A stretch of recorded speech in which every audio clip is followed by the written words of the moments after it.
მოგესალმებით, ამ ვიდეოში გასწავლით თუ როგორ შეიძლება დავკავშირდეთ ერთი ტელეფონის ეკრანიდან მეორე ტელეფონზე და დავინახოთ თუ რას აკეთებს, რა აპლიკაციას ხსნის და ასე შემდეგ, ანუ სრული ეკრანის დანახვა შეგვიძლია. და ეს არის მუდმივი აპლიკაცია, არ არის სამდღიანი და მოკლედ უნდა შეხვიდეთ Play Store-ში და გადმოიწეროთ AnyDesk-ი, ანუ ეს აპლიკაცია ორივე ტელეფონში.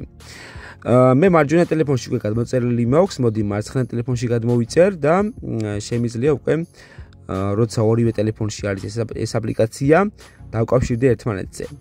რაღაც კადრებს ამოვიღებ, რადგან ეს კადრები ეწინააღმდეგება YouTube-ის პოლიტიკას და მოდი ამოვიღებ რაღაც კადრებს, მაგრამ მიგახვედრებ თუ რა არის საჭირო.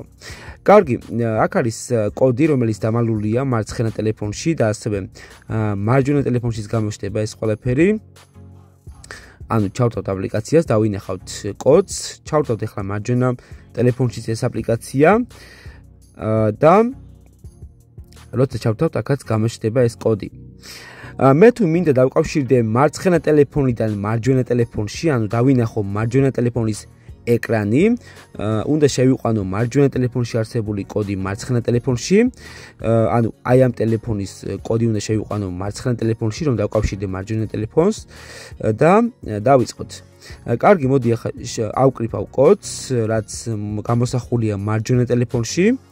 შევიყვან ამ კოდს და კოდის შეყვანის შემდეგ უკვე მოვახერხებ დაკავშირებას მარჯვენა ტელეფონზე. აი თითქმის უკვე შევიყვანე და ვაჭერ go ღილაკს ან ზემოთ დავაჭერ შესვლის ღილაკს. ამის შემდეგ აქ მოვა თანხმობა, დავეთანხმებით და შემდეგ მოვნიშნავთ აი ამ ფუნქციებს, რომელიც საჭიროა ფუნქცია, ანუ თანხმობა არის იმის, რომ რა წვდომა გქონდეს ამ ტელეფონზე. მართოთ ჩვენი ტელეფონიდან თუ უბრალოდ ეკრანი დავინახოთ.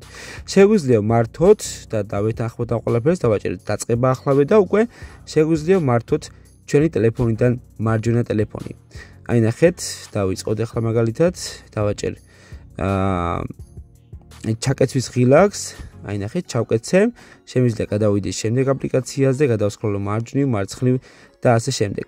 თუ მინდა მარჯვენა ტელეფონიდან დაკავშირდე მარცხენა ტელეფონზე, შესაბამისად მარცხენა ტელეფონის კოდს ვკრიფავ მარჯვენა ტელეფონში. მაგალითად შევიყვანე ამ კოდს, მაგრამ მარცხენა ტელეფონს, ანუ ამ Galaxy A-ს არ აქვს მართვის ფუნქცია, მაგრამ შემიძლია მისი ეკრანი დავინახო. აი ნახეთ, დავეთანხმე, დაველოდები ტაიმერს, აქ დავეთანხმები ტაიმერზე, აი ესე, მაგრამ მართვა არ შეგვიძლია, შეგვიძლია მხოლოდ მისი ეკრანის დანახვა. აი ნახეთ, დავეთანხმე, დაწყებაახლავე და უკვე შემიძლია, აი ნახეთ, რასაც აქ გავაკეთებ, იმას დავინახავ უკვე ამ მეორე ტელეფონში. ნახეთ, რასაც ვაკეთებ, იმას ხედავ. მაგრამ შემიძლია მართო კიდეც, მაგრამ კონკრეტულად ამ ტელეფონს არ აქვს ის, რომ მე ვმართო მისი ტელეფონი. ნუ მოდელს გააჩნია. სულ ეს იყო მეგობრებო, პრინციპს მივხვდით ალბათ და თქვენ თვითონვე გააკეთებთ დანარჩენს. ვიდეო ამით დასრულებულია, გამოიწერეთ არხი.